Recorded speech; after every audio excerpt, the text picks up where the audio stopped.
तर मित्रांनो नमस्कार. सावळ्याची जणू सावली या मालिकेच्या उद्याच्या म्हणजे 10 एप्रिलच्या भागामध्ये आपण बघणार आहोत. इकडे मात्र आता सारंग आणि सावली तर वेगळे तर झालेले असतात. त्रिलोत्तमाने सावलीला घराच्या बाहेर काढलेलं असतं, कारण की सावलीमुळेच ही सगळी अमृताची अवस्था झालेली असते. त्यानंतर सावलीला घराच्या बाहेर काढल्यानंतर आता सावली जाणार तर जाणार कुठे, त्यामुळे सावली बाभुळवाडी गावामध्ये जात असते. सावली तिथे गेल्याच्या नंतर गावकऱ्यांना असं कळतं की सावली प्रेग्नेंट आहे, म्हणून सावली आता आई होणार आहे. आता गावकरी मात्र सावलीला विचारू लागतात की तुमच्यामध्ये आणि सारंग सरांमध्ये काय वाद झाला, आम्हाला सांगताय का तरी. पण सावली मात्र इतक्यात तर त्या गावकऱ्यांना काही सांगत नसते. त्यानंतर गावकरी समजून घेतात की नक्कीच यांच्यामध्ये काहीतरी मोठा वाद झालाय, त्यामुळे सावलीताई इकडं आल्या आहेत.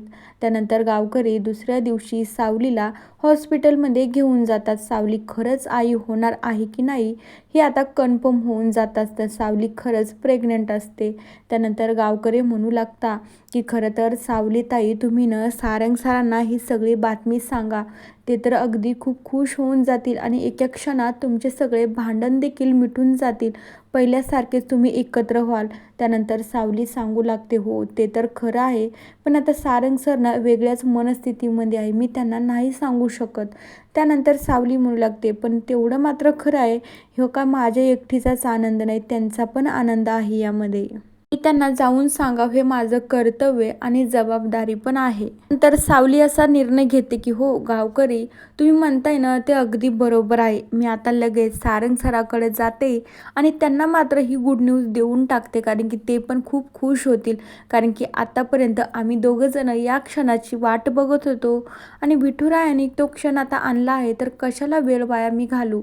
त्यानंतर सावली मात्र घरी जाण्यासाठी निघत असते. सावली घरी जाते तर राजकुमार वरतून मात्र सावलीला बघत असतो. जेव्हा राजकुमारने सावलीला बघितलं तेवढ्याच वेळामध्ये मात्र राजकुमार सारंगला फोन करतो, म्हणू लागतो, काय रे सारंग, तुम्ही तिकडे सावलीला शोधताय आणि सावली घरी आली आहे. तर दुसरीकडे सावलीला शोधण्यासाठी जगन्नाथजी आणि सारंग मात्र दोघेजणही इकडे तिकडे शोधत असतात. त्यांना सावली तर सापडत नाही. राजकुमारचा फोन आल्याच्या नंतर सारंगला कळतं की सावली घरी आली आहे. सावली घरी आली म्हणल्याच्या नंतर सारंग तर एवढा खुश होतो, चला माझी सावली रुसून तर गेली होती, पण परत ती माझ्यासाठी या घरी आली आहे. जगन्नाथ आणि सारंग घरी येण्याच्या अगोदरच मात्र राजकुमार घरामध्ये सगळ्यांना सांगून टाकतो की आई बघ, तू या सावलीला घराच्या बाहेर काढली तरी तिची किती हिंमत झाली, ती परत आपल्या घरी आली आहे. आता राजकुमारचं असं म्हणणं असतं की या सावलीला परत एकदा धक्के देऊन आपल्या घराच्या बाहेर काढतील आणि मग कुठे जाऊन मला थोडासे शांती मिळेल. सारंग आणि जगन्नाथ घरी यायच्या अगोदरच मात्र राजकुमार सगळ्यांना सांगून ठेवत असतो. मित्रांनो बघूया आता उद्याच्या भागामध्ये आपल्याला काय बघायला मिळतं. सारंग आणि सावलीची भेट होती का, आणि सावली मात्र आता ही गुड न्यूज सारंगला कशी देणार, का सावलीला घराच्या बाहेर सारंग आणि जगन्नाथ यायच्या अगोदरच घराच्या बाहेर परत एकदा काढून देतात.